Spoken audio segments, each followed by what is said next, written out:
Me alegra mucho, doctor Solzano y apreciados amigos, cumplir esta cita, nueva cita. Estábamos haciendo memoria cuándo fue la primera vez que vine a un congreso de Colfecar. Fue como ministro de Comercio hace más de 20 años. Y lo hago con gusto porque este sector es un sector que literalmente mueve la economía y además lo hace con eficiencia y con una gran voluntad de servicio.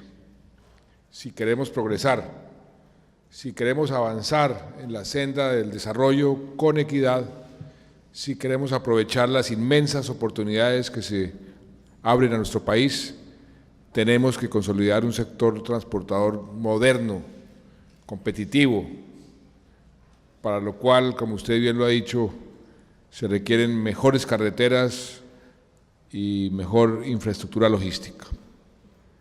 Los cambios en el transporte de carga que hemos realizado de común acuerdo con ustedes y la gran revolución de la infraestructura que ya está en marcha, luego de que nos tomamos el tiempo necesario para una juiciosa estructuración, que es algo muy importante en cualquier proyecto, son la clave para el despegue definitivo de nuestro sector transportador hacia unos horizontes, yo creo que nunca antes imaginados.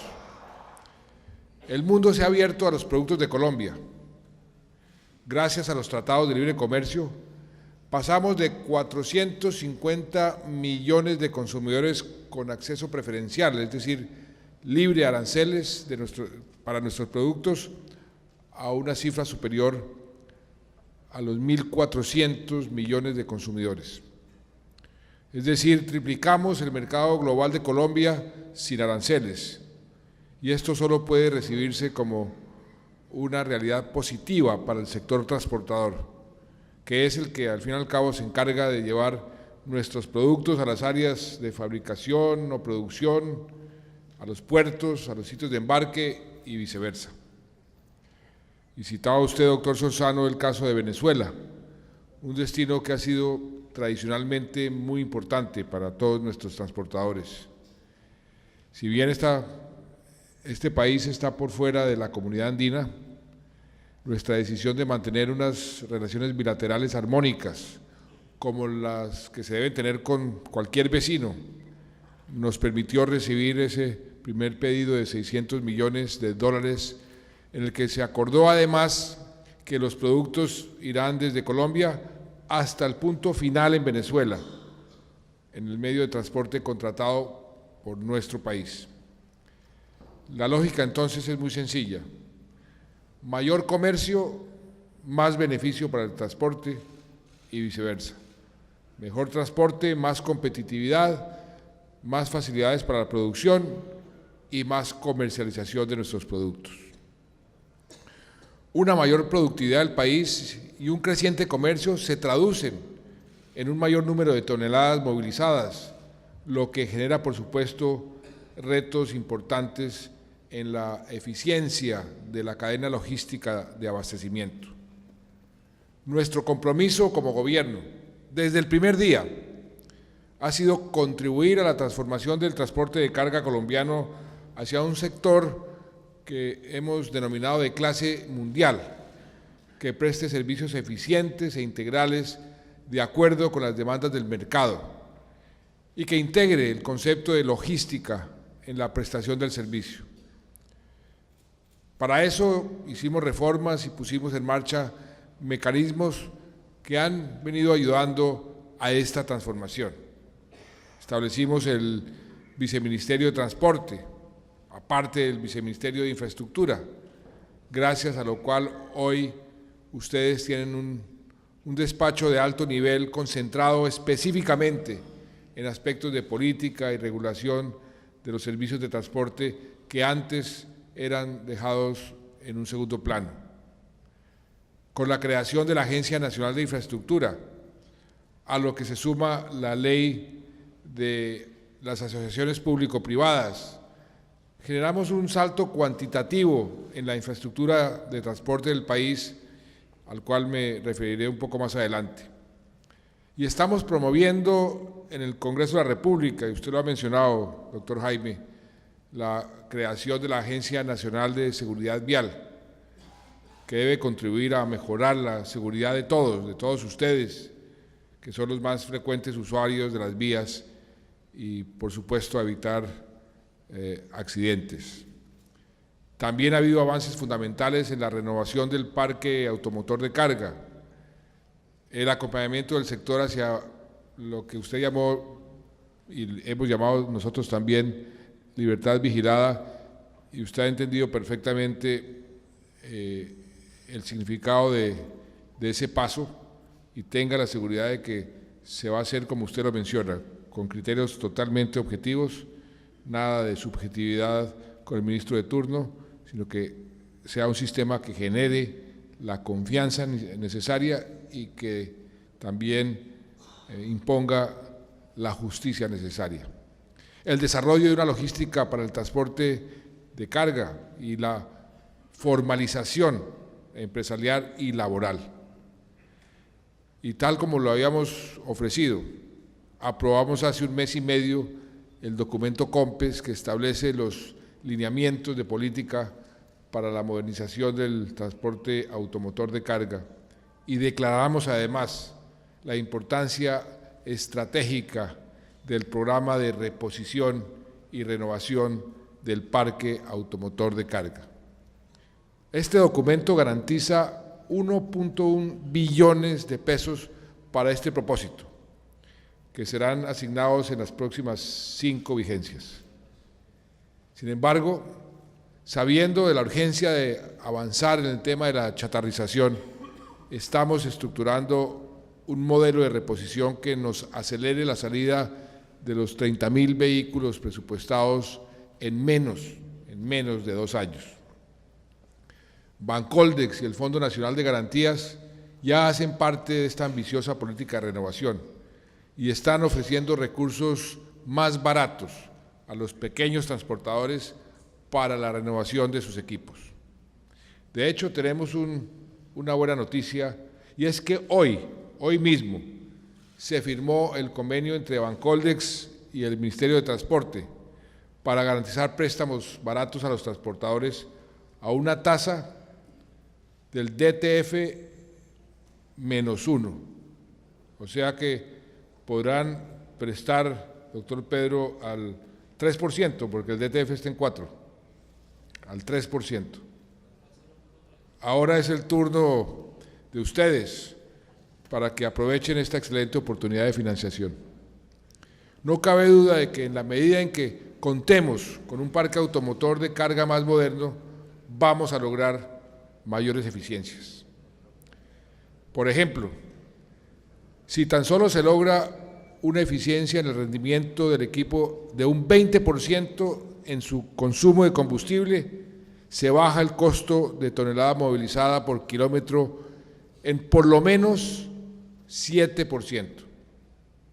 Y a eso apuntamos, y el COMPES aprobado va en esa dirección. Y hablando de combustible, recientemente, esta misma semana, el lunes, se bajó el precio de la gasolina en 136 pesos, lo que por supuesto es un precio más favorable, pero esto corresponde simplemente a la aplicación de la fórmula, porque la fórmula es de doble vía. Cuando los precios internacionales suben, el precio sube, y cuando bajan, el precio baja, aunque esta fórmula la tumbó la Corte. Entonces vamos a ver cómo se desarrolla hacia adelante. Y en cuanto al diésel, tenemos un convenio que estamos honrando y su precio seguirá congelado hasta diciembre. Refiriéndome al tema de la libertad vigilada que reemplazó la antigua tabla de fletes, creo que estamos de acuerdo que ha sido un sistema favorable para el país y para los transportadores, que estaremos pendientes de mejorar cada vez más, pero que mal que bien está funcionando, y está funcionando Bien.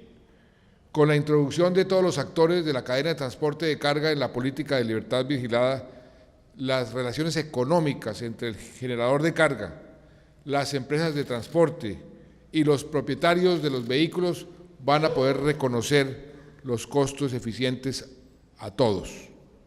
En otras palabras, si todos apuestan a buscar eficiencias logísticas y eficiencias de transporte que optimicen sus operaciones, promoviendo lo que llaman las sinergias y el uso de las mejores prácticas, todos van a ganar. Y valga resaltar, porque este sistema requiere ante todo de una información actualizada y confiable, que el DANE ya incluyó en sus objetivos del próximo año la actualización de la encuesta básica de insumos del índice de costos del transportador de carga. Otro reto fundamental en el que hemos trabajado juntos es el mejoramiento de la logística. Sabemos que tan solo 2 horas de mejoría en tiempos logísticos implica un ahorro en el valor del flete de por lo menos 10%. Uno de los aspectos que hemos identificado para mejorar es el de los llamados enturnamientos a la llegada de los sitios de carga y descarga, que se pueden articular a través de una sola plataforma para ganar eficiencia. Y ya estamos trabajando en un proyecto piloto en el puerto de Buenaventura y esperamos obtener resultados a finales de año, que si son buenos lo podemos replicar en otros sitios de embarque. Necesitamos recursos para impulsar aún más la política nacional logística y para ello estamos tramitando un crédito con la banca multilateral por $15 millones. Igualmente estamos avanzando en los estudios de factibilidad para desarrollar plataformas logísticas en el eje cafetero, en todo el departamento del Magdalena y en Buenaventura. Otro aspecto fundamental en el que también trabajamos de la mano con su sector es en la formalización de los conductores. Nuestros camioneros merecen, como todo trabajador colombiano, contratos estables que se traduzcan en una vida digna, una vida con salud, con pensión, con vacaciones pagas. Hoy contamos con una norma de competencias laborales y el próximo paso será certificar estas competencias a los conductores. Para esto, el Ministerio de Transporte y el SENA van a lanzar un plan piloto para certificar 5.400 conductores y así avanzar hacia una formalización más eficaz, sobre la base, por supuesto, de un personal capacitado y certificado.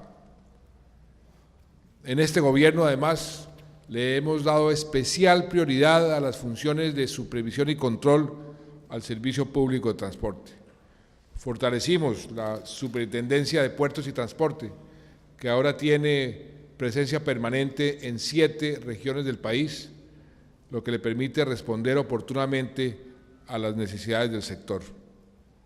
También creamos, con el objeto de incentivar medios alternativos de solución de conflictos, el Centro de Arbitraje y Conciliación especializado en el sector transporte y su infraestructura, con el que se ha logrado disminuir el número de controversias que van a los estrados judiciales para resolverlas mejor en el campo de la equidad. Y hay que resaltar finalmente que somos pioneros en el mundo en la implementación del sistema de prevención de lavado de activos y financiación al terrorismo en el sector transporte, el transporte de carga terrestre, y así promovemos la transparencia y el fortalecimiento económico del sector. Pero usted lo ha dicho, doctor Solzano, ningún avance en medidas o en regulaciones está completo si no contamos al mismo tiempo con una infraestructura competitiva y una infraestructura en buen estado. Por décadas y décadas, los transportadores colombianos han sido héroes, o yo diría más bien mártires del camino, soportando el paso por vías en muy mal estado que maltratan y acortan la vida útil de los vehículos, aguantando trancones y sorteando peligros. Nos habíamos resignado de alguna manera a que Colombia, a diferencia de muchos otros países de la región, por su geografía y la falta de disponibilidad presupuestal, viviera rezagada en infraestructura. Y al fin, cuando se aprobaban proyectos, la mala estructuración de estos proyectos, su falta de diseño, su falta de planeación, los convertía en elefantes blancos que nunca se terminaban o que apenas se concluían a medias y acababan costando 5, 10 o 15 veces más. Yo fui ministro de Hacienda y me acuerdo que era la costumbre, si había algún problema fiscal, recorte en las obras de infraestructura porque era el que menos costo político tenía. Y fuimos acumulando un atraso cada vez más protuberante y ustedes todos pagaban las consecuencias. Por eso nuestro gobierno, como ustedes saben, decidió tomar, como se dice popularmente, el toro por los cuernos y hacer frente a esta situación de forma responsable con el futuro de nuestro país y responsable con la economía de nuestro país.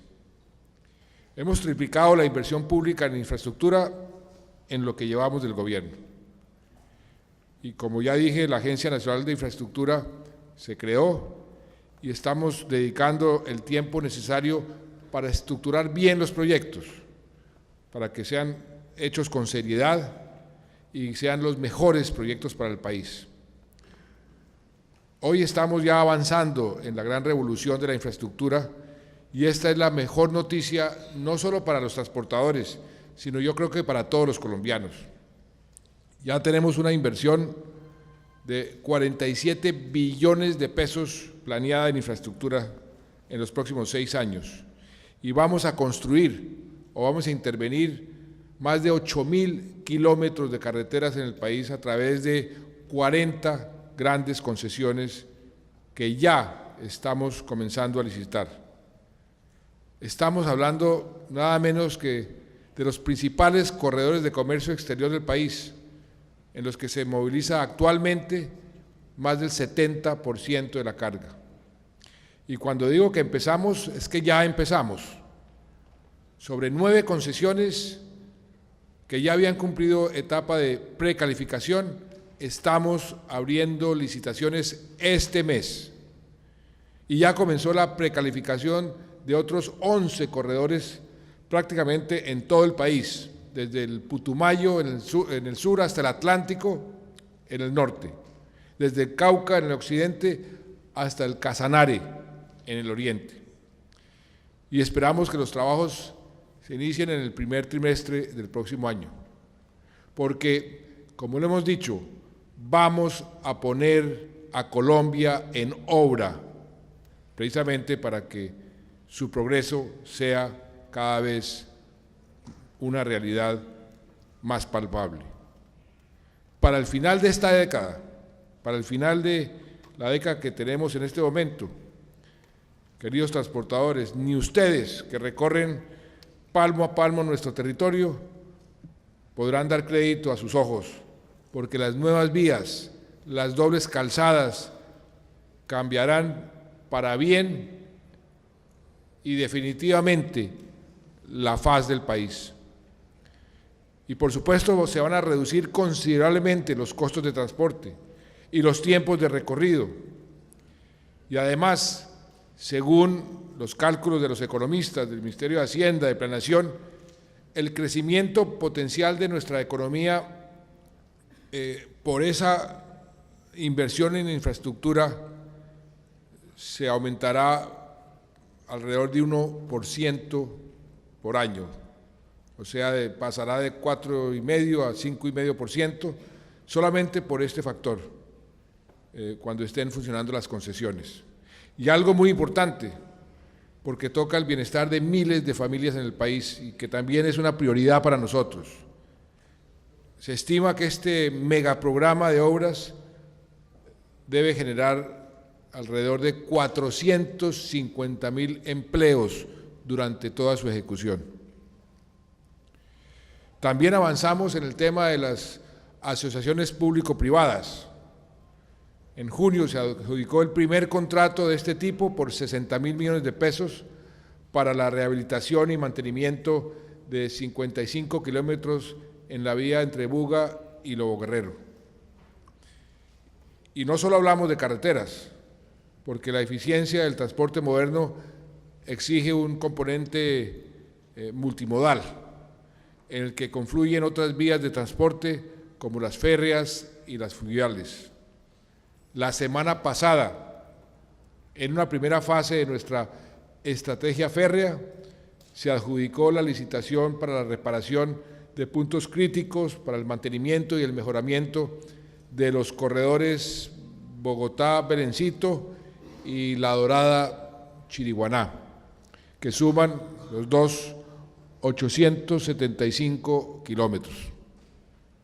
Habrá luego una segunda fase para lograr mayor velocidad y mayor capacidad de carga en estos corredores, que se realizará a través de asociaciones público-privadas, y finalmente una tercera fase, también con este esquema, para la construcción de nuevos tramos como el ferrocarril del Carare entre Belencito y Barrancabermeja, el corredor Chiriguaná-Dibuya en La Guajira y los túneles entre Ibagué y Armenia para conectar el ferrocarril del Pacífico con el ferrocarril central. En materia fluvial, avanzamos en uno de los grandes compromisos que yo hice en mi campaña: la recuperación de la navegabilidad del río Magdalena. En el COMPES declaramos esta iniciativa como una iniciativa estratégica, con una inversión prevista de 2.2 billones de pesos. Y el objetivo es tener, como soñaba nuestro libertador Simón Bolívar hace 2 siglos, una hidrovía navegable las 24 horas y los 365 días del año, desde Puerto Salgar hasta Bocas de Ceniza, en un trayecto de más de 900 kilómetros. Esperamos adjudicar este proyecto bajo el esquema de asociación público-privada este mismo mes, para lo cual ya hay 3 proponentes preseleccionados que incluyen firmas colombianas, firmas holandesas y firmas brasileñas. Así pues, queridos transportadores, el sueño de tener por fin una infraestructura moderna y competitiva va a dejar de ser un sueño y se está convirtiendo en una realidad que comenzaremos a disfrutar en los próximos años gracias a la decisión esencial que tomamos en el presente, la decisión de obrar con responsabilidad, con seriedad, con transparencia y sobre todo pensando en grande. Y eso fue algo importante que discutimos mucho en la campaña. Teníamos que dejar de referirnos a todo en diminutivo, que la carreterita, que el pesito, que avancemos un poquito. No, pensemos en grande. Y nos preguntamos por qué no podemos tener las mismas autopistas que tiene Suiza o Italia o Estados Unidos. ¿Es que acaso nuestros ingenieros son menos preparados o nuestra mano de obra menos eficiente? No, podemos hacer lo mismo que hacen en otras partes del mundo, pensar en grande. Y por supuesto, si vamos a pensar en grande, y con esto termino, tenemos que pensar en la paz. Porque esta infraestructura que estamos construyendo, este transporte multimodal de clase mundial que aspiramos tener, solo podrán cumplir su potencial si dejamos de tener atravesado en el camino, como una mula muerta, el obstáculo pesado, doloroso, siniestro del conflicto armado. No podemos renunciar al derecho de vivir sin miedo. No podemos bajar los brazos y los ánimos cuando nuestros hijos nos reclaman vivir lo que nosotros, ninguno de los que está aquí, hemos podido vivir, un día de paz. Por eso quiero agradecerle, doctor Solzano, y a todos ustedes el apoyo que nos han manifestado en este tema. La inmensa mayoría de los colombianos, usted lo ha dicho, estamos hechos para la convivencia y por eso estamos haciendo todo lo posible para aprovechar esta ventana de oportunidad que hoy tenemos. Es más fácil renunciar, sería más cómodo resignarse a una guerra sin fin. Las encuestas se dispararían si nos dedicáramos a cobrar las cabezas de los enemigos en lugar de tratar de acabar un conflicto que lleva medio siglo desangrando al país. Pero yo no podría vivir tranquilo, ni ustedes tampoco, lo sé, si no aprovechamos esa oportunidad, si no hacemos todo lo que está en nuestras manos para que esta violencia entre los hijos de una misma nación llegue a su fin. Ahora bien, yo sé que es más fácil hacer la guerra que hacer la paz. A mí me ha tocado hacer la guerra y creo, con falta de modestia, que nadie le ha dado tan duro a los grupos armados ilegales como yo. Nadie. En este gobierno, solamente con las FARC, cayeron el número 1, el número 2 y 47 de sus cabecillas de frente. Eso nunca se había visto. El número de guerrilleros de las FARC armados está en un nivel que nunca se había visto, de acuerdo al último conteo de hace unos días de nuestras Fuerzas Armadas. Pero toda guerra tiene que terminarse con una negociación. Así nos lo ha demostrado la historia.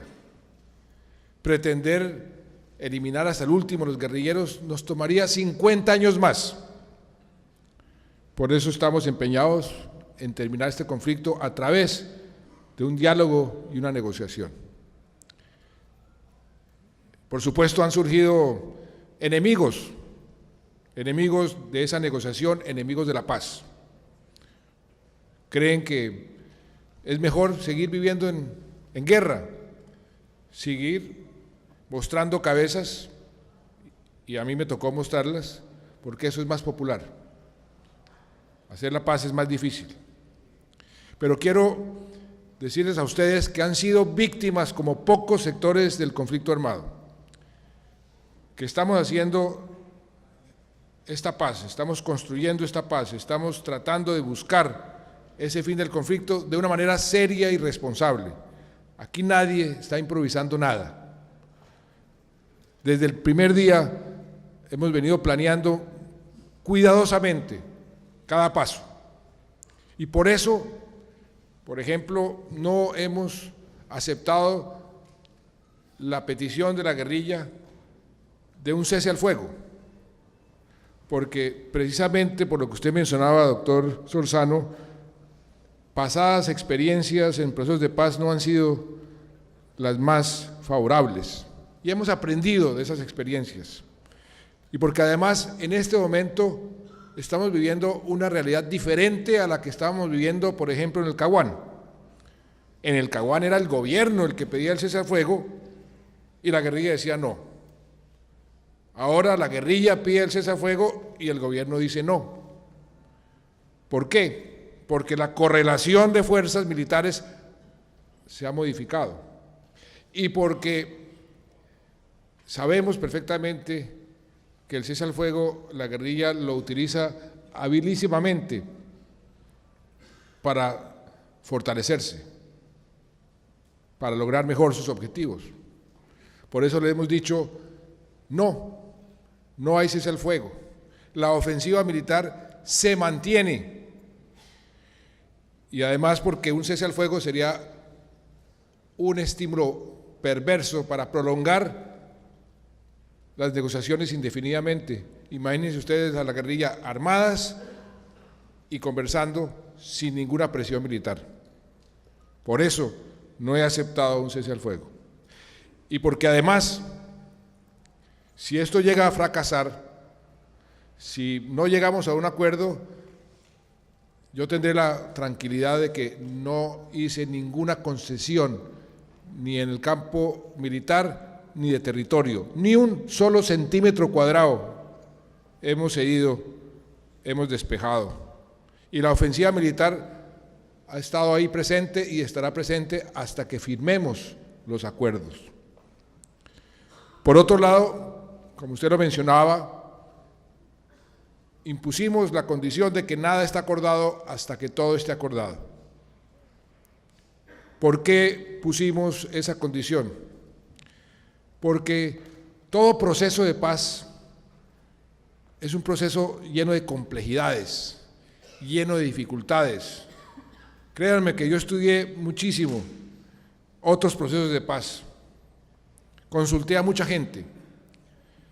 Podría uno llegar a la conclusión de que un proceso de paz es como la elaboración de una ley, como decía Bismarck, que se asemejaba a la elaboración de una salchicha o, en el caso nuestro, de una morcilla. Es un proceso complejo, difícil, que no suscita mayores simpatías, pero cuando tiene uno el producto final, cuando tiene uno la morcilla ya lista y se la come, se da cuenta que la morcilla es mucho más sabrosa que el proceso para hacerla.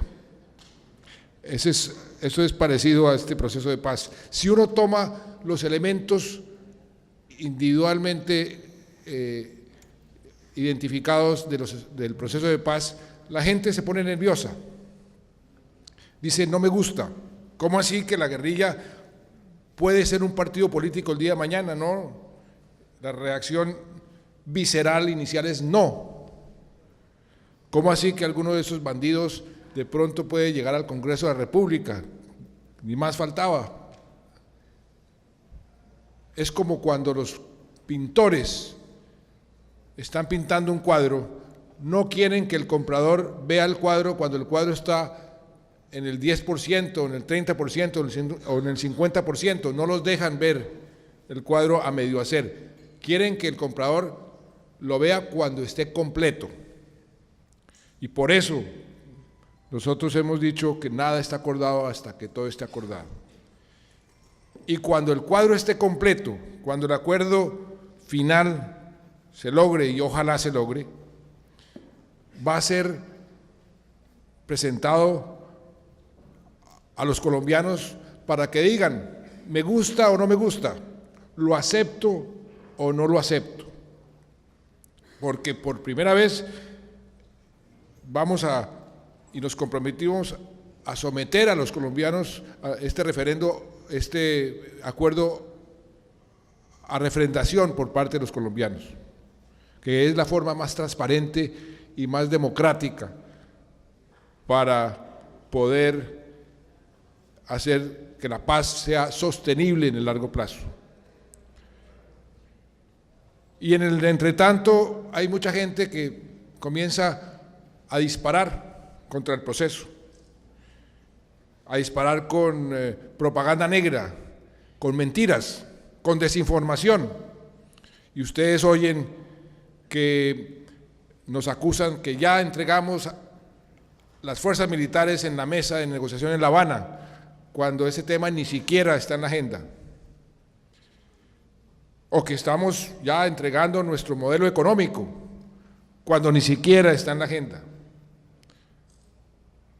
O que ya negociamos impunidad, esa palabra que tanto se ha mencionado. ¿Quién ha hablado de impunidad? Hemos hablado de justicia transicional, que es lo que el mundo de hoy tiene contemplado como vehículo para llegar a permitir la transición de las balas hacia los votos y de las armas hacia los argumentos, a través de un sistema de justicia transicional.